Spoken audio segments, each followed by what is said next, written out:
Valhalla stood as one of the three greatest hunter institutions in the world. Each year, countless warriors tried to earn a place there, hoping to carry the weight of its prestigious name. Only 1 in 500 managed to pass the entrance trials, and among those, barely 150 graduated. The competition was about to begin. Two boys clashed in a heated fight in one corner. Behind closed doors, the others continued to spar. From a higher vantage point, a gray-haired man observed calmly. He was the senior combat instructor, Lee Sangcheol. This year's candidates impressed him greatly. Suddenly, the director, Yu Min-jun, descended onto the field. A proud descendant of the Yu family, he exchanged words with Sangcheol, who remarked that it was common to see high-ranking applicants, and teased that the director must have come to watch his niece's trial. Yu Min-jun replied that his family held great hopes for Soyeon. The mention of her name made Sangcheol pause. She belonged to one of the 5 most powerful families in Korea. Normally, children learned to sense mana around the age of 10, then by 13 could channel it into weapons. By 16, anyone dueling against a Yushin family member was sure to lose. Curious, Sangcheol asked what made this girl different. Min-jun explained that the Yushin family could actually communicate with their constellation guardian, an ability almost like forming a direct contract. It was a gift beyond ordinary blessings, a rare connection to divine beings. In Korea, 5 great families were bound to powerful guardians. The Yushin clan was tied to the god of the sword, known for unmatched mastery of blades. The Jangsun family followed the divine spirit, a being of wisdom and protection. The Chojin family was guided by the martial arts deity, symbol of strength and discipline. The Osun family revered the god of flame, wielder of destructive fire. The Dajun family was connected to the divine archer, famed for deadly precision and skill. Hunters from these clans carried blessings far stronger than others. Yet true communication with the guardian elevated one to genius. Sangcheol admitted they were witnessing extraordinary talent. Jun asked if his niece's duel had begun, but was told it would start in half a minute. Down in the arena, reporters and guild scouts filled the stands, waiting. At Jun's playful request, Soyeon's image appeared on the large screen. She was the eldest daughter of the Yushin family. Across from her stood Kim Ju-hyuk, a 17-year-old who looked carefree and unremarkable. The instructor sensed no unusual energy from him, unlike his opponent who brimmed with talent. The countdown began. Soyeon's eyes burned with focus.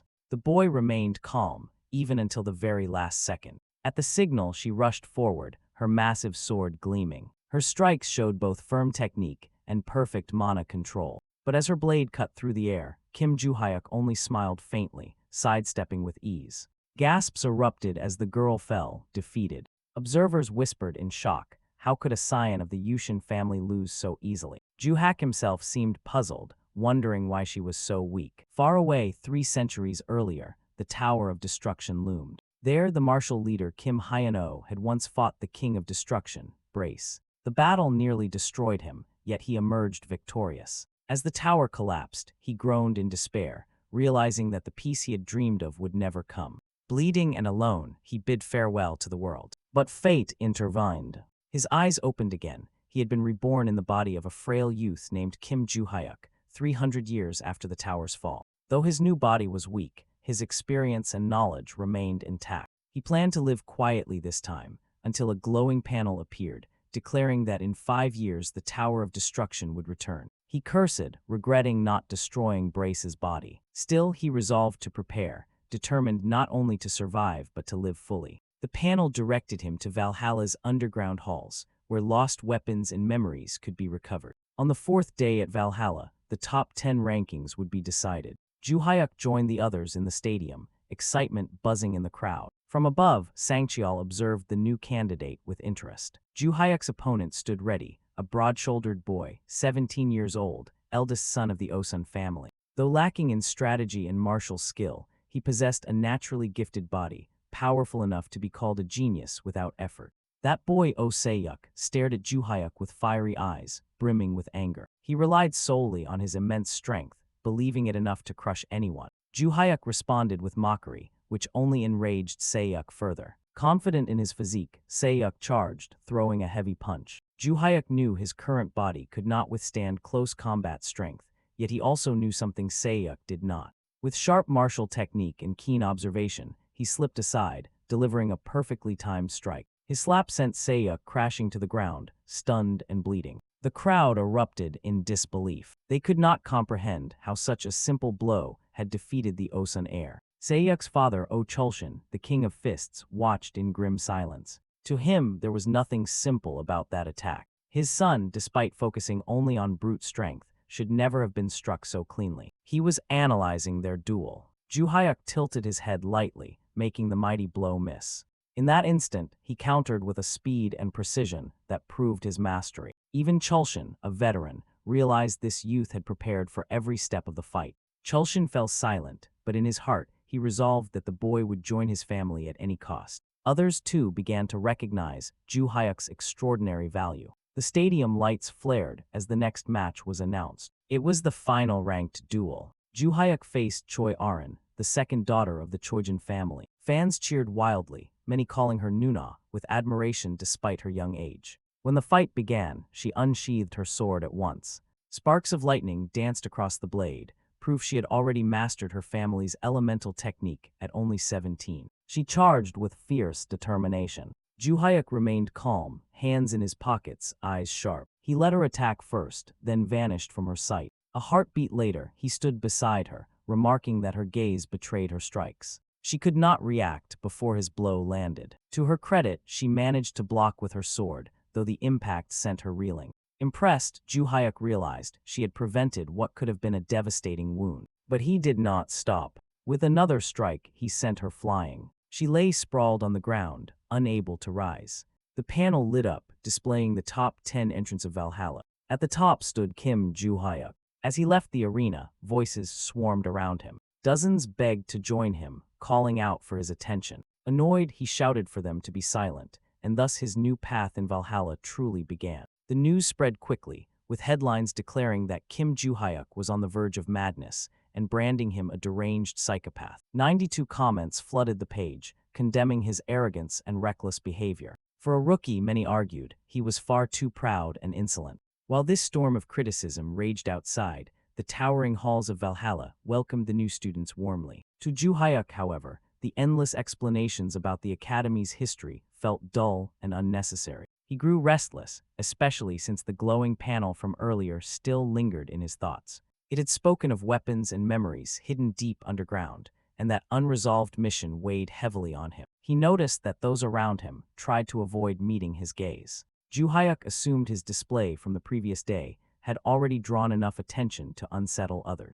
Still, his only concern was to slip into the constellation room and retrieve what he needed, nothing more. The opening ceremony soon ended, and the students gathered near the virtual combat simulation chamber. Kim Lee-gun, once chief instructor of Valhalla and now representing the Trojan Guild, presided over the group and frowned at the class assignments. Among the recruits stood Soyin of the Yu family, Arin of the Trojan clan, and Seiyuk of the Osun group, 3 of the 5 family heirs, all placed in the same class. And then there was Juhyuk. The arrangement unsettled him. He composed himself quickly, stepped forward, and introduced himself as their instructor. With calm authority, he pressed a button on the podium. In an instant, the entire group was transported to a vast open field. Panic spread as they realized how suddenly the environment had changed. Before them, grotesque demonic figures emerged, goblins, orcs, and other monsters. Their snarling faces and crude weapons struck fear into the young recruits. Cries filled the air as the creatures rushed forward. Fortunately, a protective barrier kept them at bay. Lee-gun, gripping the hilt of his sword, confirmed that the safety measures were working as intended. He then called Juhyuk forward. With narrowed eyes, the instructor asked whether he could defeat all the monsters on his own. Juhyuk remained silent, calculating. The instructor, convinced the boy was bluffing, pressed him to admit defeat so the lesson could continue. Yet Juhyuk only smirked, which infuriated the man. Believing the boy arrogant beyond measure, Lee-gun challenged him outright. Juhyuk then calmly insisted that no one should attempt such a trial without a reward. Amused by this reasoning, the instructor agreed and asked what he wanted. The youth replied that if he succeeded, the instructor must grant any wish within his power. After brief hesitation, the deal was struck. Juhyuk requested a weapon, for he would not fight barehanded. Lee-gun drew his sword, though it was no more than a plain and nearly useless blade, and handed it over. The boy's eyes gleamed as he strapped it across his back, ready for the trial ahead. All around, the other recruits leaned forward, curious and nervous, as Juhayak gripped the sword firmly. Without fear, he charged into the swarm, cutting down the monsters one by one with fierce precision. The battle raged with unrelenting fury. Juhayak moved swiftly, his strikes sharp and decisive. When one creature tried to ambush him from behind, he turned with flawless timing, blocking the blow without hesitation. It had been 3 centuries since his last fight, yet the sword still felt natural in his hands. Back then, during the age of endless monsters, humans had forged every type of weapon imaginable to survive. Yet for him, nothing ever compared to the sword. Its weight, its balance, its rhythm, all of it returned to him effortlessly. He soon noticed a pattern. The monsters attacked with clumsy repetition, their movements too predictable. This was no real battlefield, but a carefully programmed simulation. Even so, his mastery shone through. Inside the capsule, his classmates watched in awe. Ligun grew uneasy. The sword he had lent was worthless, devoid of enchantments or special properties, yet Juhaya carved through the horde as if the blade itself devoured the enemy. The instructor could hardly believe his eyes. Soyin, standing silently behind the barrier, stared in quiet amazement. She said nothing, but her wide eyes betrayed her astonishment. Juhayuk finished the fight without breaking stride. When the last monster fell, he demanded his reward. He wanted access to the constellation room. The instructor clenched his jaw in frustration, but could not deny the bargain. The sun dipped behind the academy's towers. He dismissed the exhausted students and advised them to rest. Later, Juhayuk slouched in his chair, uninterested in lessons that dragged too long. He gathered what little seemed useful, details about constellations. In his past life, such beings had never been spoken of. Here, the word described powerful humans who, after achieving great renown, ascended to the level of deities, often tied to hunters. Valhalla, third largest academy in the world, was filled with relics from those starborn powers. Swordsmanship and monster slaying felt like distractions. What mattered was strengthening his fragile body through martial training. With this thought, he left the classroom, only to notice a pale-haired girl approaching quietly from behind. Elsewhere in the professor's office, conversation turned to the events of the day. A colleague remarked that Ligun had endured a difficult trial. The man admitted it was more humiliating than painful, confessing that he wondered whether Juhayuk was truly just a student. News had already spread that he had defeated 120 monsters in the simulation despite never encountering any in reality. Lee Sangchial, the senior instructor, confirmed the story. Though Juhayuk looked ordinary, his past hinted at something more.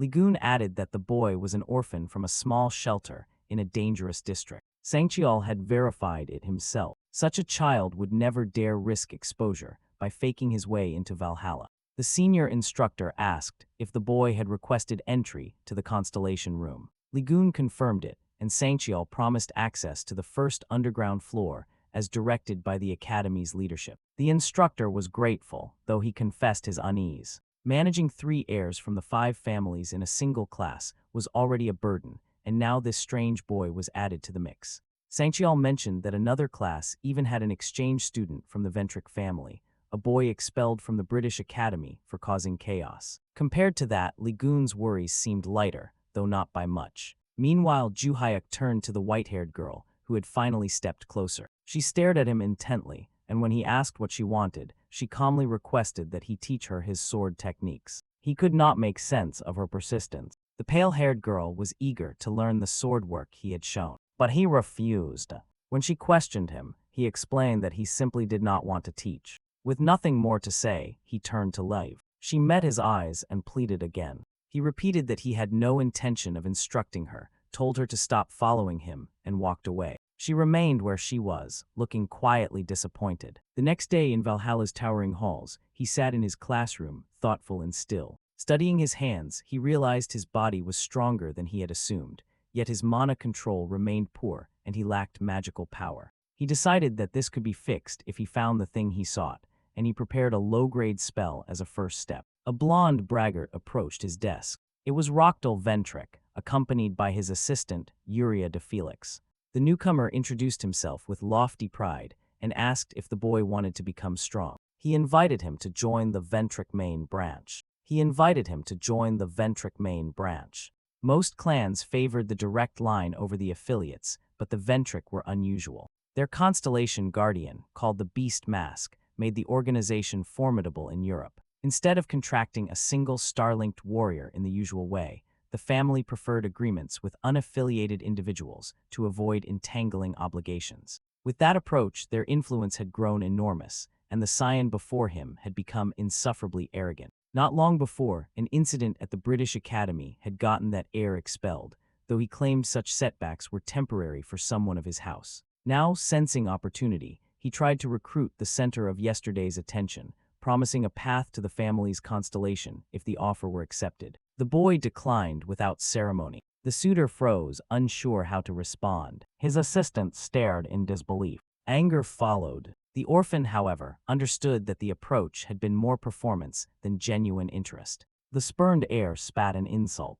An authority arrived and ordered everyone back to their seats, addressing the troublemaker by his full name. It was the senior instructor, Lee Sangcheol, who reminded them all that Valhalla had rules, and this was not a private academy. Grinding his teeth, the foreign student withdrew with his attendant, muttering that they would meet again. The red-eyed listener watched in silence. When classes ended, he reflected that nothing useful about the Constellation Hall had surfaced, and he had merely wasted time on a fool that morning. Scouts, students, and instructors still circled like hawks, eager to recruit him despite his disdain for their offers. Then the persistent girl appeared again and repeated her request to learn fencing, which told him that yesterday's rejection had not discouraged her. Elsewhere in the highest dormitory hall, a tantrum shook crystal and brass. The arrogant heir raged, smashing chandeliers and cursing the orphan who had embarrassed him. He ordered Yuria to contact Desira to handle a certain person and to summon a second year from the Rise family. She obeyed at once.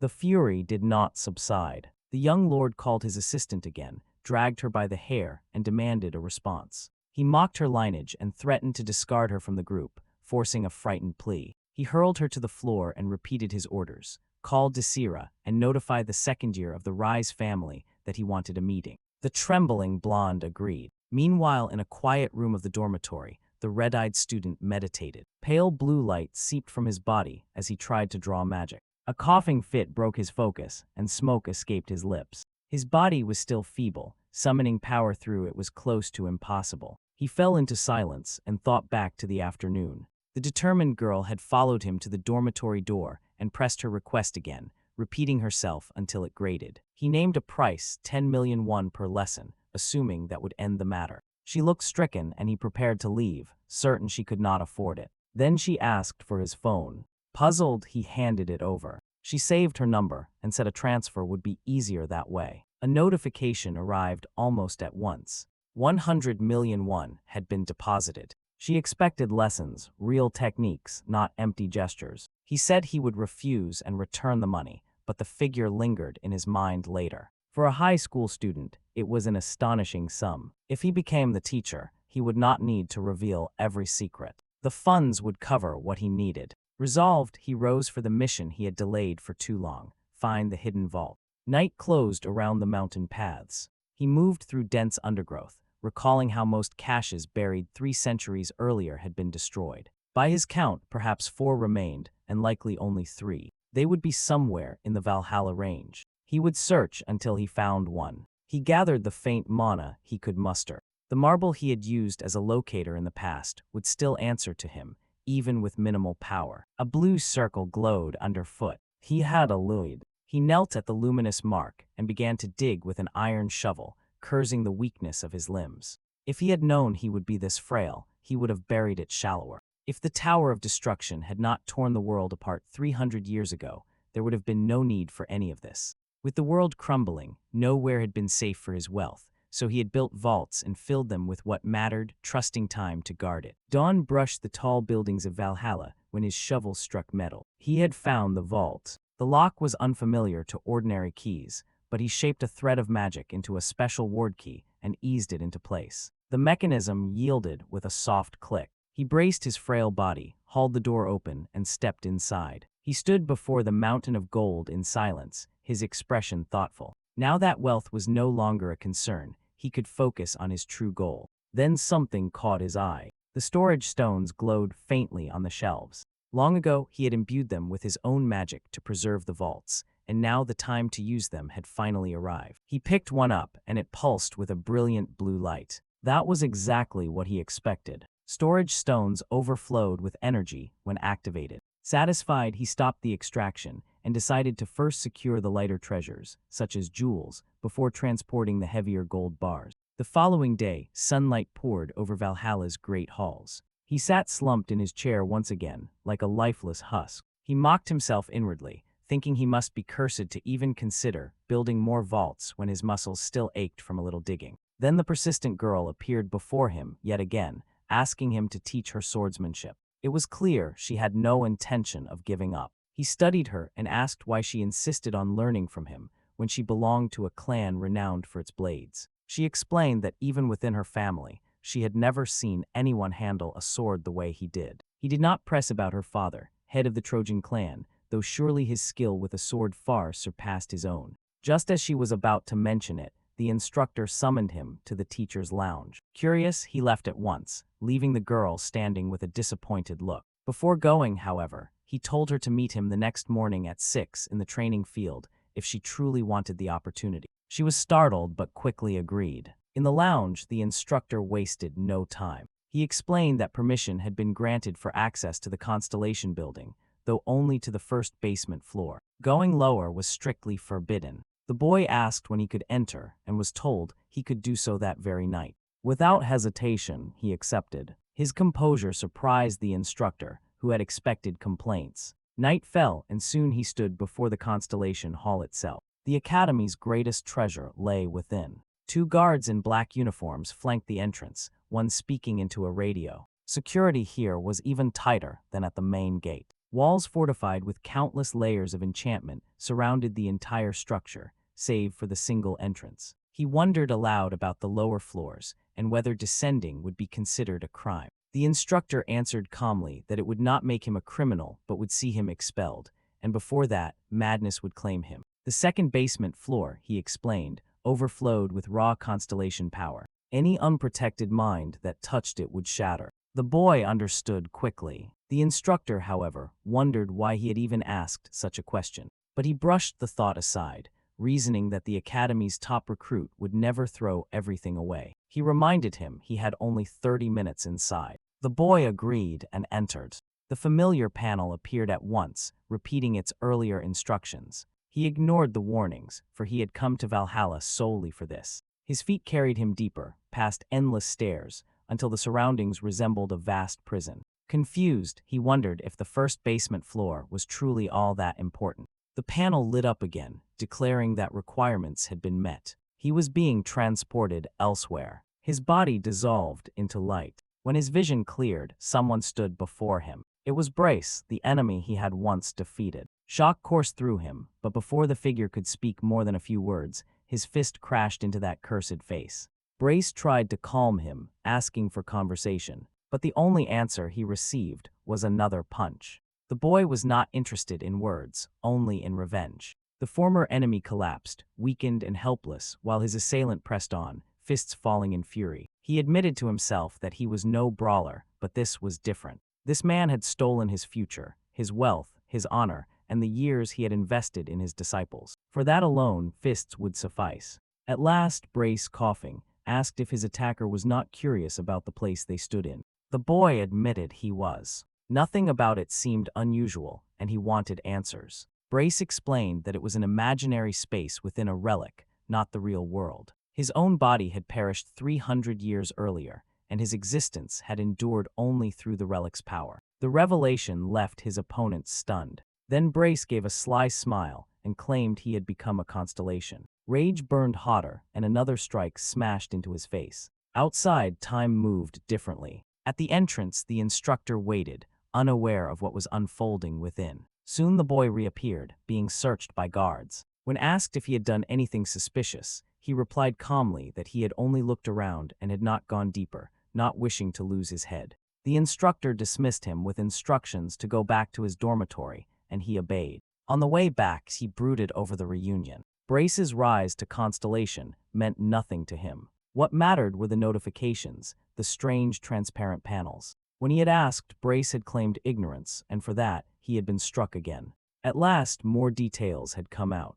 After being killed, Brace had been trapped within the relic for 3 centuries, powerless. He He revealed that he, too, had received notifications. His orders were to contact the reincarnated warrior and return his memories. That confession raised new suspicions. Why had he become master of the Tower of Destruction? The boy listened, troubled. Brace admitted that fragments of his memory were missing, and perhaps they would only return all at once. He asked in turn what the other's messages said. The reincarnated one answered that they commanded him to recover a weapon and memories, though part of the message was obscured by strange symbols. He insisted he remembered the tower clearly and had lost nothing. Brace suggested that perhaps not everything had returned yet, and the rest would come in time. The boy pressed him about the weapon. Brace explained that this imaginary space was tied to the 4 village swords, sacred relics of immense power. He had become a constellation because he had wielded one. Rage flared again at the thought,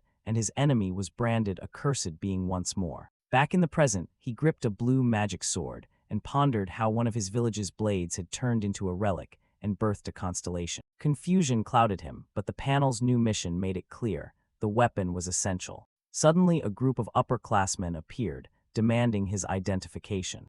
At their head stood the eldest son of the Sunrise family, who boasted that seniors were away on a trip and freshmen needed to show respect. He sneered at the boy's silence and lack of courtesy. Another stepped forward, saying he wanted to test the newcomer, and received permission. The challenger swaggered closer, ready to taunt. Before he could finish, a kick slammed into his chest, sending him sprawling. The red-eyed youth told the rest to stop wasting time with chatter and attack all at once if they dared. The short-haired braggart doubled over, groaning from the kick he had taken. The red-eyed youth sprang forward and drove another precise strike into the loudmouth's face. The body sailed backward, skidded across the ground, and stopped only when it slammed into a wall with a heavy thud. The blonde onlooker stared wide-eyed, deciding that this opponent had to be reckless or insane. A heartbeat earlier, the newcomer had been unarmed. Now a sword sat ready in his grip. He remarked, almost to himself, that the perfect hold felt wonderful, something he had not experienced in a long time. Then he ordered the rest to stop hesitating and come at him or be crushed. Hours earlier, Roctal Ventric had given the blonde a simple task. He was to deal with a single, weak first year, and a reward favorable to the Sunrise family would follow at once. The target's name and class were provided, and the fixer was told that weapons were acceptable since any mess would be erased after. The blonde agreed without delay, slamming the door as he left. He considered first place in the entrance rankings meaningless. A novice could not compete with a second year. Within the academy, the gap between years was real. During the second semester, first years were required to enter the constellation room to form a contract. Only then did they advance. Contractors could call upon star power, and in the blonde's mind the newcomer had no active guardian, which meant an easy victory. That was his belief, until steel began to move. Back in the present, the sword flashed again, and another senior dropped. One of them lunged with a small blood-red knife, muttering curses. But the rookie's blade arrived first and cut down the attack without mercy. A second assailant tried a coward's strike from behind. His point stabbed only soil. The target had already slipped away and was now standing beside him, mocking his clumsy timing before carving a clean line across his face. The thug tumbled through the air and crashed headfirst into the ground. Shock rippled through the group. By rights, second years, even without contracts, should outclass first years in skill and composure. Yet these seniors looked brittle and slow, while the newcomer moved with measured strength that left those he touched unable to stand. He faced the remaining opponents and said anyone wasting time with chatter would be crushed next.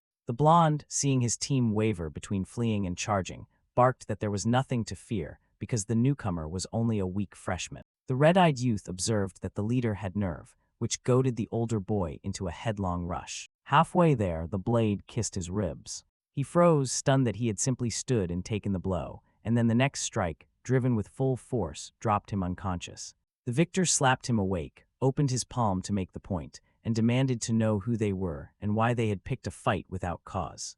A pale youth with earrings admitted that the plan had been to break the nose of the top-ranked rookie and nothing more. The newcomer mocked their talk of loyalty, turned to leave, and was called back by the small, arrogant one who warned that exposure would mean the freshman's expulsion. The red-eyed fighter answered that he did not care. Everyone would soon learn how a pack of second years had tried to beat a first year and lost disgracefully. If the blonde wanted any hope of joining a guild, he should consider that humiliation carefully. With that, the newcomer walked off, leaving the seniors sprawled and silent. At 8:28, Rockdale waited by his phone, eager for confirmation. The call finally came from the Sunrise Air. He asked whether the promised beating had been delivered. Instead, he heard only the contractor's name and a terse notice that the job was abandoned before the line went dead. For a moment, Rockdale stood stunned. The blonde advised him to avoid anything involving the red-eyed freshman from that point on. The would-be patron seethed, wondering how the plan had unraveled when it had seemed so certain a few hours earlier. He suggested filing a report with the school,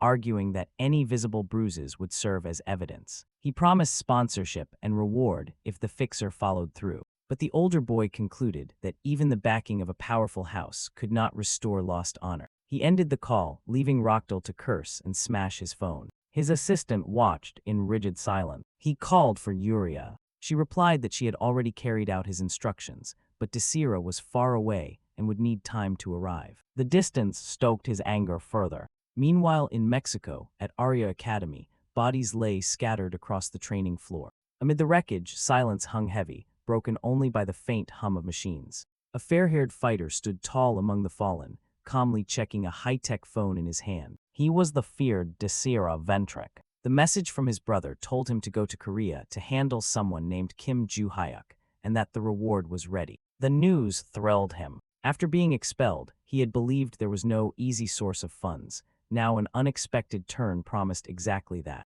The next day at 6 in the evening, the grand training hall of Valhalla echoed with footsteps. The red-eyed youth admired the vast space and readied himself to run until his legs burned. A voice challenged his presence. He turned and recognized the gray-haired figure, brace in the sealed sword, now appearing freely. The sight was surprising. For a second he wondered if the other had escaped and would need to be beaten back into the blade, but the moment passed. Feet planted, he stretched and began to question his old enemy. He asked about the sword that had become an artifact, how it had ended up stored at Valhalla, and in what manner they had left the Constellation Room with it. He worried aloud that the real weapon had been swapped for a near-perfect replica. The gray-haired one admitted that even powerless, he could still craft such forgeries, though he could not explain why those odd abilities remained. A silver-haired girl arrived while the stretching continued. She asked about lessons, but he told her that training would not begin with blades. First, her stamina had to be fixed. She looked confused yet determined, and agreed to do whatever was required. He ordered her to start stretching at once. However basic it seemed, better stamina would let her absorb mana more efficiently and control it with less strain. The standard method had put the cart before the horse. Despite a deep reservoir of energy, she had the endurance of a novice with a simple sword. She notified him that she was ready. He said the real work would begin immediately. They dropped to the floor for push-ups, then squats, then a series of upper-body drills done with grim resolve. Soon she collapsed, gasping and drained, only to learn that this was merely the beginning. He told her to stop lazing on the ground and get up at once. They still had to run 20 long kilometers around the grounds. The following day, in first-year Class A, he considered her condition. He judged that her body had excellent potential, though the dark circles and worn expression beside him told of the previous evening's toll. The instructor called for silence. Lilia, supervisor of Dimensional Monsters, announced a simple written exam.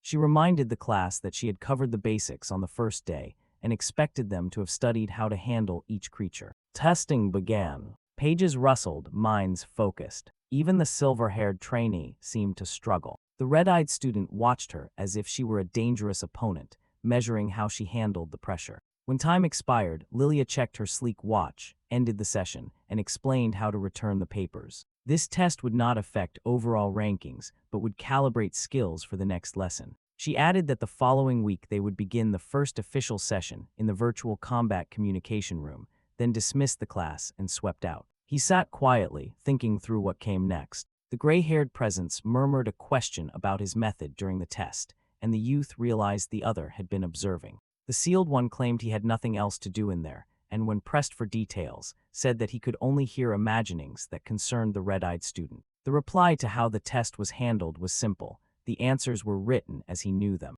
The watcher said he understood. Elsewhere in the first-year teacher's lounge, the examiner fumed. She considered those succinct lines the boy had written to be little more than useless phrases, and yet, somehow, they had still been correct. Kim Lee-gun walked the corridor with a cup in hand, when raised voices reached him. Inside, the examiner looked stormy. He asked whether those were the tests from his class and received a curt nod. She outlined her plan for preparing the next lesson, adding that beneath the test's simple surface lay useful information. As expected of Class A, which gathered prodigies from the leading families, the results were excellent. He expressed mild surprise, said he would get out of her way, and stepped back into the hall, sipping from his white cup. A sudden shout made him jump, and he choked on his drink. The teacher had reached one particular paper and was livid. He returned to ask whether the prodigy had not even tried. She showed him the sheet and said the boy had made a mockery of the exam. Lilia declared that this would not be ignored. In the next class, she would display every answer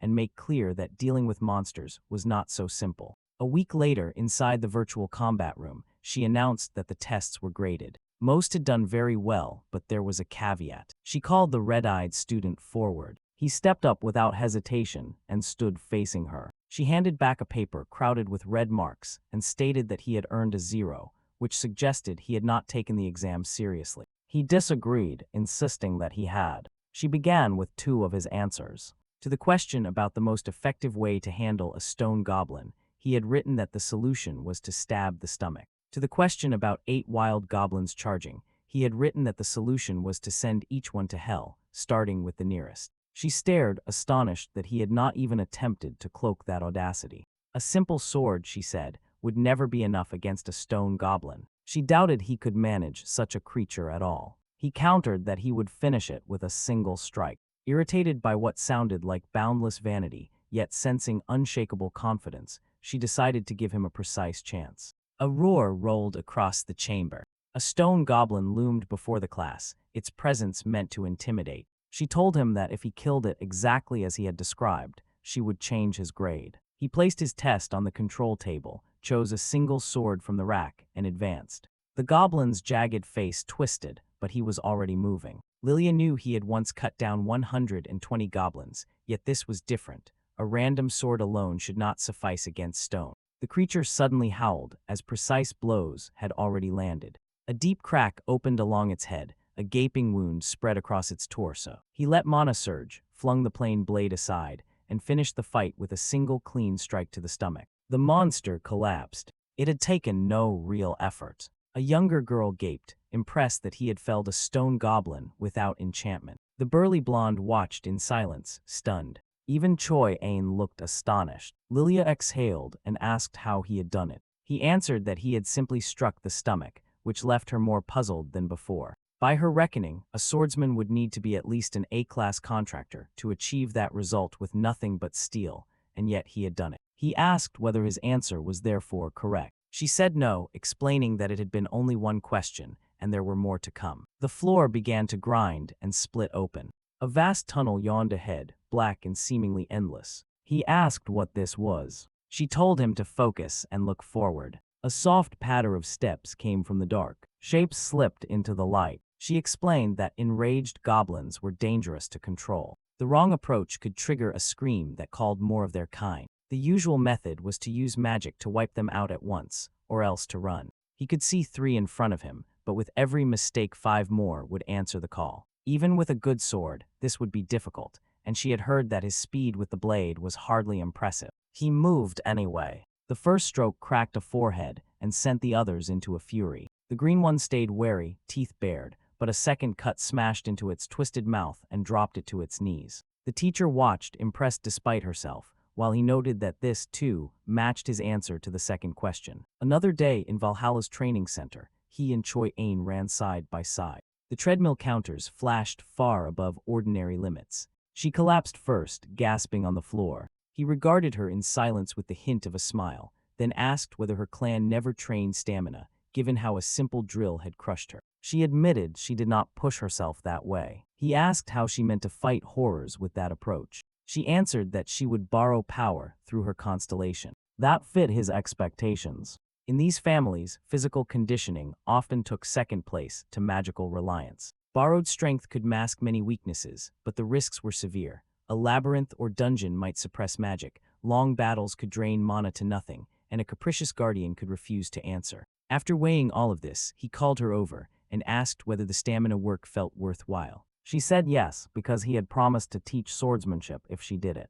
The blunt honesty caught him off guard, for that had been precisely his bargain. She looked confused when he said so, then shrugged it off. They ended the session and prepared to head to class. When she asked why he was not leaving, he explained that he planned to do one more set. He then invited her to join him. A moment later, he thought better of it and dropped the idea. She waved goodbye and hurried out, leaving him alone beneath a heavy barbell. The gray-haired presence asked whether Choi Ain was really the girl's name. He confirmed it, and the watcher was impressed that she had endured the regimen without complaint. He explained that he had agreed to train her only because she had pestered him relentlessly and had never told her the truth about himself, though he suspected she already knew, and they both found it noteworthy that she had sensed his strength simply by watching, which was why he would share some skills. A metallic clatter drew his attention. A muscular man was bench-pressing colossal plates nearby, sweat pouring as he strained through each rep. The lifter noticed the red-eyed boy and paused. The two exchanged a brief look. The newcomer asked how long the man had been there. The answer came easily, since the beginning, as he liked to train after class. With a quick excuse, the man left. The red-eyed fighter considered the man's frame and mechanics, how the joints tracked, where the power loaded, the economy of movement.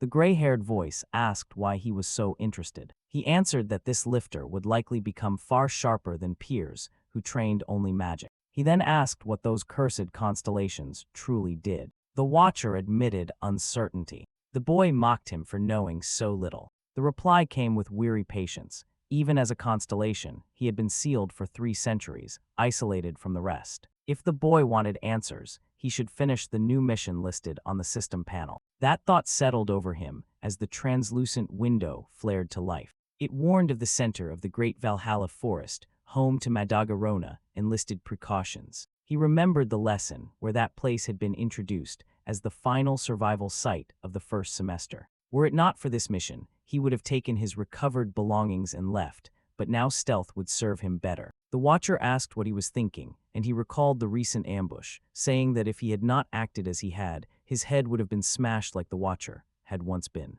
In any case, he could not depart until the mission was done, at which point the secrets of reincarnation would reveal themselves on their own. Across the sea in London, a somber mansion displayed old paintings along every wall. At a long table sat a man and a woman. The woman, Adelia Ventrick, vice head of the house, requested a report. The man stated that the labyrinth reading had been resolved. She commended the result and asked what else. He said he intended to recruit several capable fighters encountered along the way, including a survivor of the robber clan. The others were class contractors. She authorized the Ventrick blessing for candidates who passed capability tests. He agreed to arrange them. She asked if that was all. He hesitated, then added news about Rochdale Ventrick. He had heard of a recent incident and reported that Desira had been summoned to South Korea.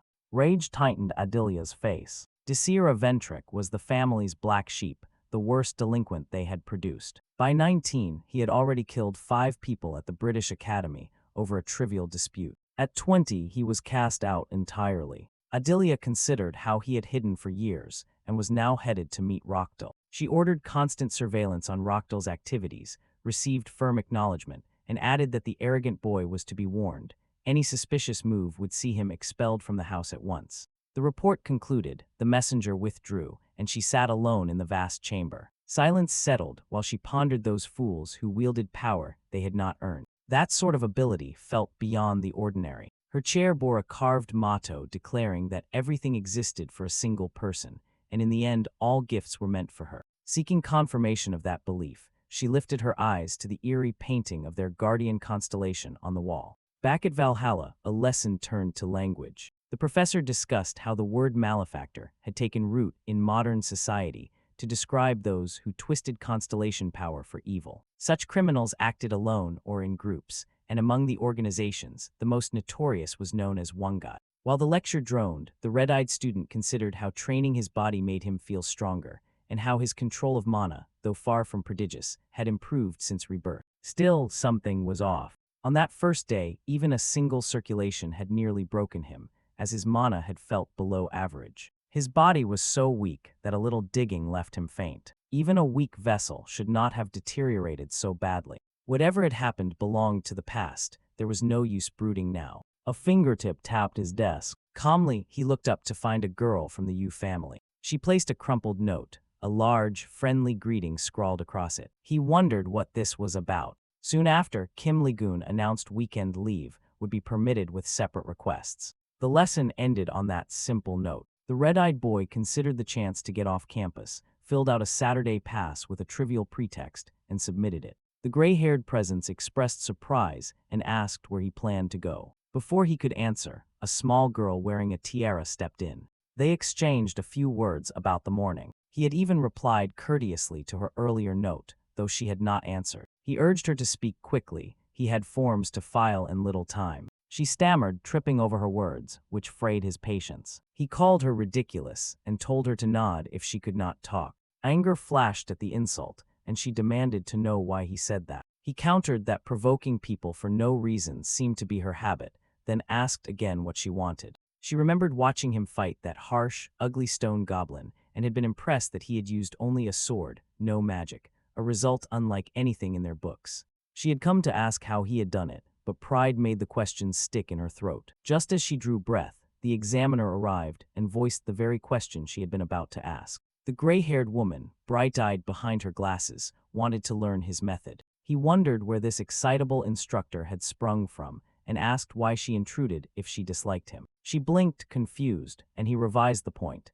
asking whether she resented being embarrassed in class. She said that it did not matter, for she had believed there was only one way to kill such monsters, and he had shown otherwise. She wanted all of it explained, and asked whether he would serve as her assistant. He refused, saying he needed to submit his leave request. She tried every argument she could, but he remained unmoved, and the two of them departed together, leaving the tiara-wearing girl alone. For a moment, the younger one stood in the hallway, replaying the teacher's enthusiastic words. Confusion ebbed as she drew a steadying breath, letting the sting of humiliation go and deciding she did not need it. The next day, the red-eyed youth stood staring at something vast before him. An enormous mark had been revealed at last. In the immense dormitory, he sat before a glowing monitor, while the gray-haired watcher asked what he was searching for. He answered that he needed details about tomorrow's destination. The goal was simple: find a place to sell treasure from the vault. He had located a promising option. It lived on his phone, a virtual marketplace that accepted nearly anything for a fee.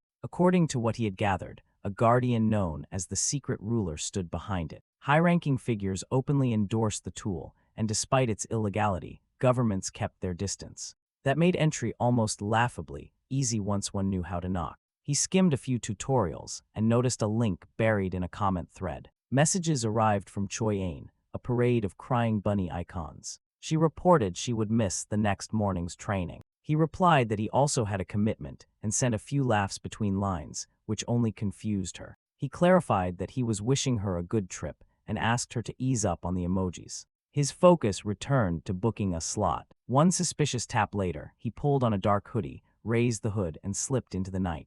The spot lay close by, an old cafe with a battered wooden door and chaos inside. He eased through, took the right-hand corridor as instructed, and opened a gray door into another room. Beyond it sprawled the black market, grand as rumor. Outside, the moon rode high. Inside, the sky had a deep violet cast that tugged at memory. The clouds and light matched a night from 3 centuries earlier. A man in black with a cheerful air approached and asked whether this was his first visit. The leather jacket looked familiar, likely the employee mentioned in the posts. The man confirmed as much and rattled off the rules. The newcomer already knew the basics. He passed over a thick stack of cash and accepted a brisk thanks, then asked where to sell jewels outright rather than consign them to auction. The guide pointed him to the 3rd district, where merchants bought almost anything. As for whom to trust, the name to remember was Morris, known for the best prices. Directions followed. One last tip: wear a mask. Given the trade here, most people covered their faces. A simple black mask came free with the fee. He thanked the man and moved on. In the 3rd district, a figure in a white mask studied a glittering diamond. The newcomer approached and asked if this was Morris. Confirmation came quickly. The seller said he had valuable goods. The buyer replied that if it was simply gold or jewels, the appraisal would be quick. A large backpack opened. A heavy black bag thumped onto the counter. The request was simple: buy what lay inside. Morris drew out a ring and turned it under the light. Surprise crept into his voice as he examined the workmanship. The piece was no ordinary ornament, but a rare artifact from the Age of Destruction. The ring was undeniably ancient and precious, gleaming with value no matter the angle. Morris inspected the rest of the bag and found several more shining artifacts, all unmistakably from the same forgotten era. Just as he marveled, a calm voice interrupted, asking how much he would pay for the entire collection. The merchant froze. How could someone so young have gathered such rare treasures? He began to ask about their origin, but the boy reminded him that in this place, such questions should not be asked. Realizing his mistake, Morris apologized quickly, worried his reputation for fairness might be damaged. He admitted he could not give a full price, for these were artifacts from the Age of Destruction, too valuable for him to buy outright, and he lacked the resources to cover them all. The seller asked where he could receive a proper evaluation. Morris pointed him toward the tall auction hall, explaining that a proper sale there would bring a fair price. When asked how long it would take, he replied that the wait was usually 2 or 3 weeks, since many others had already booked their spots. The boy sighed, frustrated at such delays, then asked for an estimate of the value. The merchant hesitated, then pulled out his phone and showed a number. The youth was stunned by how many zeros filled the screen. These relics had been costly even centuries ago, and now he saw how right he had been to preserve them. He asked what portion Morris could pay immediately. The man replied that even if he sold everything he owned, he could only cover about 3/4 of the amount. After a brief pause, the boy agreed to accept. Morris was left astonished, wondering if this fearless seller knew what he had just given away. Artifacts from that time carried worth beyond their age. They resonated with constellations, which had only appeared after the era of destruction. With such objects, even someone without power could form a bond with a mighty star. Holding the ring again, Morris admired its perfect flow of mana. The ancient energy still pulsed within, clear proof of its authenticity. Smiling with satisfaction, he tucked the treasures into the same black bag. It was his lucky day. But then his eyes widened. A man in black stood before him, a terrifying mask covering his face. Elsewhere, the boy pushed open a heavy door and stepped out, ripping off the suffocating mask with relief. The place resembled the cafe where he had first entered. Checking his phone, he reviewed the transaction. His financial worries were over. He grinned at the fortune earned from just 8 rings, knowing many more still waited in his vaults. But before he could savor the thought, a notification flashed. It was a call from an unknown number. He answered without hesitation. A woman's voice greeted him warmly, inviting him to a meal. When he asked how she had obtained his number, she quickly explained that she was a Valhalla teacher, and then gave him directions before abruptly hanging up. Irritated, he muttered that she had left him no choice, but decided to go anyway. If the silly woman was willing to pay, he would not refuse a free dinner. Back in the 3rd district, Morris gathered his courage and asked the masked figure why he had appeared. The man asked whether their relationship was truly so poor. Morris explained that an ordinary merchant could not simply speak with the market's master, even if they had crossed paths before. But the black masked figure was no ordinary man. He was the Black Cat, the true owner of the place. He chuckled that he admired Morris for treating him so plainly. Morris asked why he had come. The Black Cat explained that it was nothing major, only that the merchant's sudden appearance at an auction after such a long absence seemed unusual. Morris commented that the anonymity of registration seemed fragile. The Black Cat then revealed the truth. The real owner was a constellation, able to access any detail at will. He demanded to see the items listed. Morris complied, tossing the bag onto the table. The Black Cat examined the relics in silence, deep in thought, before murmuring about their immense value. Morris frowned, confused by his words. Suddenly, a panel flashed into view. The message repeated over and over, "A constellation is watching with shock." The Black Cat froze, realizing at once that the star beyond the veil desperately desired the ring. Thanks for watching. Like, subscribe, and turn on the bell for more awesome stories.